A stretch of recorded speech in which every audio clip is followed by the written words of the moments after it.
Ayer e ploeg ng hasi e parte di Pinda Straat limpi, parte para trás de Pacífico Supermarket. Tava tinha grande quantidade de sujidade que estava tirar atrás.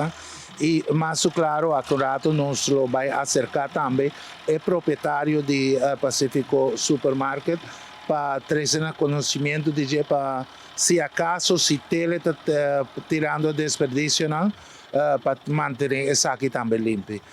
Nós temos visto que ayer essa aqui vai limpar, está limpa trove e nós esperamos que o bairro de Dakota lo sabe manter essa aqui limpa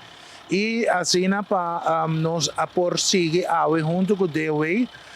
Caminho que nós está cortando e matando com a bira grande, que tem roupa e vandalismo está tomando lugar de parte de mata e joyridemento auto que está agora em Caibao e assim de todo tipo de vandalismo que está tomando lugar. Sim, ainda que sim, essa responsabilidade é dono, pero para manutenção de isla limpa, nós decidimos de fazer limpa, de nós receber chamada também e nós recebemos flexi para a limpeza aqui e que está trazendo roupa e bestia do vecindário e depois aí nós decidimos tomar over.